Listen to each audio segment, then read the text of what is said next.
हबीब अजमी रहमतुल्लाहि ताला अलैहि की बारगाह में एक शख्स आता है। आने के बाद अर्ज करता है, आप मुझे तौबा करा दीजिए, आज मैं तुम्हारे हाथ पर बैत करना चाहता हूँ और आज से गुनाहों से अहद करता हूँ कि कभी गुनाहों की तरफ कदम नहीं उठाऊंगा, मैं कभी गुनाहों की तरफ हाथ नहीं बढ़ाऊंगा।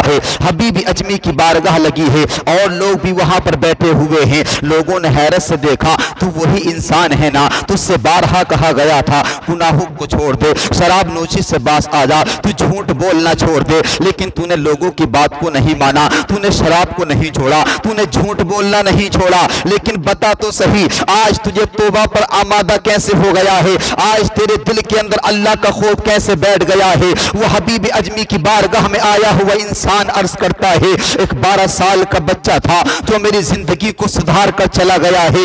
एक 12 साल का तकरीबन बच्चा था जिसने मुझे तौबा पर आमादा कर दिया है। लोग हैरत से पूछते हैं, 12 साल के बच्चे ने तुझे गुनाहों से कैसे हटा दिया। तब हबीब अजमी की बारगाह में वो खड़ा हुआ इंसान अर्ज करता है, मैं बगदाद के बाजार में गया था और वहां से मैंने बहुत सारा सामान खरीदा घर का, और मुझे मजदूर की जरूरत थी, मुझे किसी मजदूर की जरूरत थी। जब मैं चौक पर गया और मैंने वहां जाकर किसी मजदूर को तलाश किया, एक छोटा सा बच्चा था जिसकी उम्र तकरीबन 12 साल थी। वो मेरे करीब आके कहता है, अगर मैं तुम्हारे सामान को तुम्हारे मकान पर पहुंचा दूं, अगर मैं तुम्हारे सामान को तुम्हारी मंजिल तक पहुंचा दूं, तो आप बताओ मुझे क्या दोगे, मुझे मजदूरी क्या मिलेगी। हबीब अजमी ने पता बताया, अपने मकान का एड्रेस दिया। अब 3 दिनार तय हो गए, 3 दिनार की मजदूरी तय हो गई। अगर तुम मेरे सामान को मेरे मकान पर पहुंचा दोगे, मैं तुम्हें 3 दिनार दूंगा। बच्चा इस बात पर सहमत हो गया है, उसने उनके सामान को अपने सर पे उठा लिया है। बताते हैं हबीब अजमी की बारगाह में वो खड़ा हुआ इंसान अर्ज करता है, अल्लाहु समद, गर्मी का मौसम था, आसमान पर सूरज चमक रहा था, दोपहर का वक्त हो चुका था। अब बच्चा सामान को लेके चल रहा है। अल्लाहु समद अभी रास्ते में था, अभी रास्ते से गुजर रहा था। इतने में ज़ोहर की अजान का वक्त होता है, अजान की आवाज कानों में आती है। वो बच्चा मुझसे अर्ज करता है, अगर तुम मुझे इजाजत दे दो तो थोड़ी देर आप ठहर जाइए, मैं नमाज ज़ोहर को अदा कर लेता हूँ। हबीब अजमी ने देखा ये बच्चा है, इस बच्चे के दिल में नमाज की कितनी मोहब्बत है। कहा कि ठीक है बेटा, तुम नमाज पढ़ लो। मैंने नमाज के लिए इजाजत दे दी। उस सामान को बाहर रख दिया गया, मैं सामान के पास में बैठ गया। बच्चा मस्जिद के अंदर जाता है और मस्जिद के अंदर जाने के बाद नमाज पढ़ता है। अभी नमाजी नमाज पढ़ रहे हैं, ये नमाज पढ़ के जल्दी से वापस आया। हबीब अजमी की बारगाह में खड़ा हुआ इंसान कहता है, मैंने बच्चे से पूछा था, बच्चे बता, अभी नमाजी नमाज पढ़ के नहीं आए हैं, लेकिन ये तो बता तू नमाज पढ़ के जल्दी क्यों आ गया है। वो बच्चा कहता है, मैंने नमाज सुन्नत को पढ़ लिया है, मैंने फर्ज को अदा कर लिया है, मैंने नमाज नफल छोड़ दिया है। जब फुर्सत पाऊंगा तो नफल नमाज को पढ़ लिया जाएगा। मैंने नमाज नफल इसलिए छोड़ दिया है, कहीं तुम ये ना समझो कि बच्चा काम चोर है, ये काम से बचना चाहता है।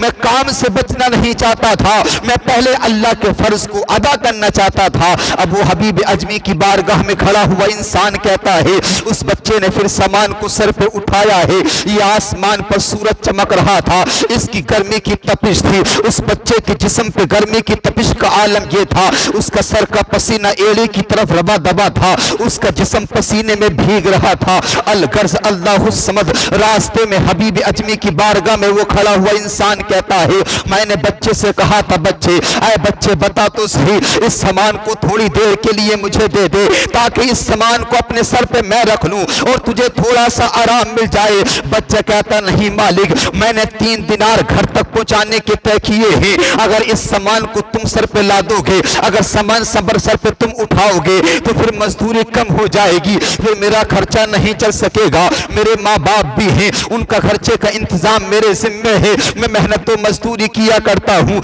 अल्लाहु समद। अलगर्ज बच्चे ने सर पे सामान को उठाया है और चलता चला जा रहा है, पसीने का आलम है। आखिरकार बच्चा मकान तक सामान लेके पहुंचा। जैसे सामान को उतारा है, हबीब अजमी की बारगाह में वो खड़ा हुआ इंसान अर्ज करता है, मैंने सामान को अंदर रखा और मैंने बीबी से कहा, आज हमारे मकान पे जो आया है ना मजदूर बन के, ये छोटा तो जरूर है लेकिन नमाज से मोहब्बत करने वाला है।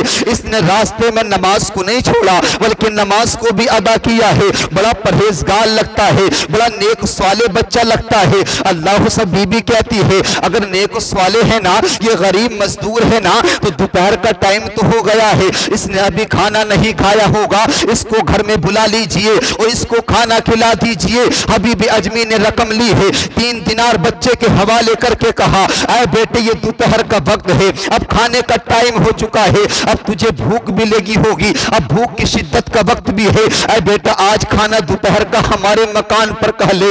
हबीब अजमी की बारगाह में खड़ा हुआ इंसान कहता है, ये महीना रमजान का महीना नहीं था, ये महीना रमजान का नहीं था, लेकिन बच्चे ने निगाहों को झुकाकर कहा था। हबीब अजमी की बारगाह में खड़े होकर वो बच्चा कहता है, मुझे माफ कर देना, आज मैंने रोजा रखा है, आज दोपहर में तुम्हारे मकान पर खाना नहीं खा सकता हूं।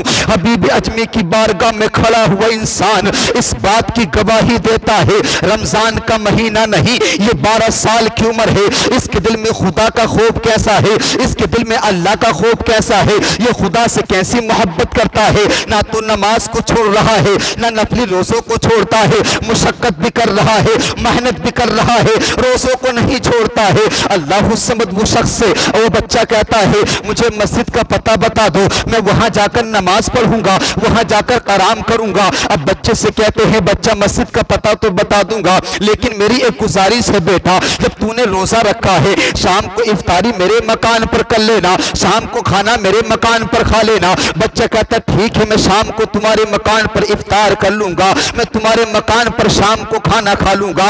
हबीब अजमी की बारगाह में जो खड़ा हुआ इंसान था, जो आज गुनाहों से तौबा करने आया है, अल्लाह समद बताता है, मैंने बच्चे को मस्जिद का पता दिया, उसने नमाज असर को वही पढ़ा, उसी में टाइम को गुजारा। नमाज मगरिब का टाइम हुआ, मैं बच्चे को बुलाने गया नमाज के बाद के, बेटा चलो खाना खा लो, अब तो नमाज मगरिब भी हो चुकी है, लेकिन बच्चे के हौसले देखो, बच्चे की मोहब्बत देखो, दीन से प्यार देखो। जब बुलाने आया ना मालिक, तो उससे कहता है, मैंने नमाज मगरिब पढ़ लिया है, मस्जिद से तुम्हारा मकान कुछ दूरी पे है, अगर घर खाना खाने जाऊंगा, खाने में देर हो जाएगी, नमाज इशा की जमात निकल जाएगी, मैं खाना नमाज के बाद भी खा सकता हूँ, खाना नमाज के बाद भी खाया जा सकता है, लेकिन अगर नमाज जमात छूट जाएगी तो सवाब कम हो जाएगा। मैं खाना इशा के बाद में खाऊंगा, लेकिन मैं नमाज इशा को जमात से अदा करूंगा। अल्लाह समद नमाज इशा को अदा करने के बाद जब वो मकान पर खाना खाने के लिए आया,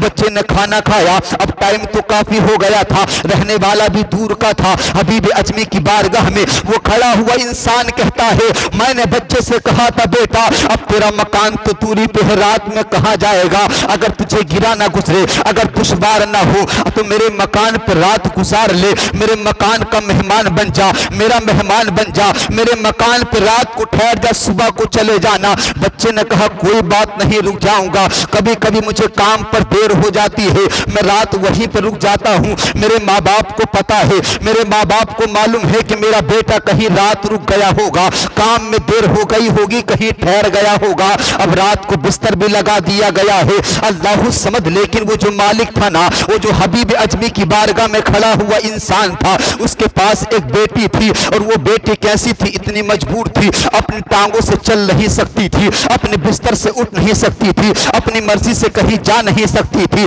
बहुत इलाज कराया था, लेकिन कहीं पे उसका इलाज नहीं हो पाया। सारे डॉक्टरों ने इलाज कर दिया और बता दिया कि इसकी दवाई दुनिया में नहीं है, अब इसे कोई पैरों पे चला नहीं सकता है, अब ये मर्जी से उठ नहीं सकती है। लेकिन जब बच्चे को उसके कमरे में सुला दिया, उसके बिस्तर लगा दिया, अब वो दोनों मालिक, उसकी बीबी अपनी लड़की के पास जाकर के अर्ज करते हैं, बेटी सुनो, ऐ मेरी बेटी सुनो, आज हमारे मकान पे जो मेहमान बना है, आज जो बच्चा आया है, आज जो हमारी मजदूरी किया था मेहमान था, ये बड़ा नेक है, ये बड़ा परहेजगार है, ना तो नमाज को छोड़ता है, ना ये नफली रोज़ों को छोड़ता है, अल्लाह का खौफ रखने वाला है, खुदा का खौफ दिल में रखने वाला है, इसके दिल में इश्क मुस्तफ़ा भरा हुआ है।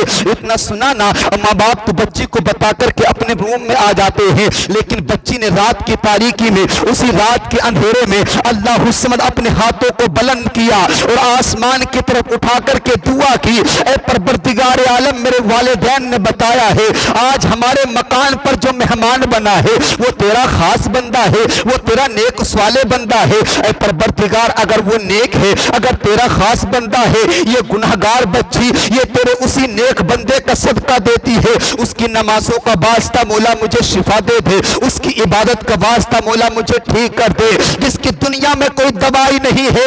मौला तेरी रहमत से ना उम्मीद नहीं हुआ जाता है। आज तेरी बंदी ऐसे बंदे का वास्ता देती है जो नमाज़े निफल भी नहीं छोड़ता है, नमाज़े फर्ज भी नहीं छोड़ता है, निफली रोज़ों से भी मोहब्बत किया करता है। मौला उसी नेक बच्चे का वास्ता है, मौला उसी नेक वाले बच्चे का वास्ता है। ऐ मेरे रब्बे करीम, उस करीम अपनी करीमी का वास्ता तुझे देती हूँ, तेरी रहीमी का वास्ता देती हूँ। उस बच्चे की बरकत से मुझे शिफा अता फरमा दे। इतनी दुआ मांगनी थी, इधर तो उसने अपने हाथों को दुआ के लिए उठाया, उधर रब ने करम कर दिया, उधर रब ने करम कर दिया। इधर दुआ का मांगना था, अल्लाह ने शिफा अता कर दी। अब बच्ची सुबह के वक्त में अपने बिस्तर से पैरों से उठती है, अपने बाप के दरवाजे को खटखटाती है। जब खटखटाया ना, बाप ने पूछा कौन है दरवाजे पे। बच्ची ने मचल के कहा बाबा तुम्हारी बेटी है जो पैरों पे चल नहीं सकती थी। बाप ने हैरत से पूछा बेटा तेरा तो कोई इलाज नहीं था, तू पैरों से चली कैसी है, तेरे पैरों में जान कहां से आ गई है। तब बेटी ने गोया कहा होगा, रब कुरान में कहता है ला तक़नतू मिन रहमतिल्लाह, अल्लाह की रहमत से मायूस मत होना। जब शाम को तुमने बताया था ना हमारे मकान पे अल्लाह का वली आया है, हमारे मकान पे नेक बंदा आया है, मैंने रब से कहा था मेरे मौला जब वो नेक है तो उसी का वास्ता देती हूँ, जब वो साले है तो उसी का वास्ता देती हूँ। मेरे कमल को मत देख, मेरे किरदार को मत देख, मेरे बाप के गुनाहों को मत देख, बल्कि मेरे बाप के मकान पे जो मेहमान बना है उस मेहमान की बरकत से मुझे शिफा अता फरमा दे। अल्लाह उस्मत इतना सुना, बाप भी उठा है, माँ भी उठी है, बच्ची भी चली है। जिस कमरे में बच्चा था ना, जिस कमरे में मेहमान को आराम करने के लिए सुलाया था, उस कमरे को खोल के देखा तो कमरा भी था, बिस्तर भी लगा था, लेकिन बिस्तर पे वो बच्चा नहीं था, बिस्तर पे वो बच्चा नहीं था। जो बच्चा, जिस बच्चे की, जिस नेक बंदे की दुआ से बच्ची को शिफा मिली थी, लेकिन एक कागज का रुक्का था, एक कागज का टुकड़ा था, किसी चीज पे लिखा हुआ था। मैं जानता हूं आप मेरे राज को जान चुके हैं, मुझे पता है आप मुझे तलाश करना चाहेंगे। अगर वाकई तुम्हें मुझे ढूंढना चाहते हो तो मुझे मत ढूंढना, बल्कि जिस रब ने तुम्हारी बच्ची को शिफा दी है उसी रब की बारगाह में पेशानी को झुकाना, उस रब को मत भूल जाना। अगर रब को याद रखोगे तो हर मुश्किल से आप आसानी पाते चले जाओगे। गोया के पता चल गया, हमें इस वाकये से सबक मिलता है, अगर कामयाबी चाहते हो तो खुदा की बारगाह में झुके चले जाओ। जो अल्लाह की बारगाह में झुका करता है अल्लाह उसको बुलंद कर दिया करता है।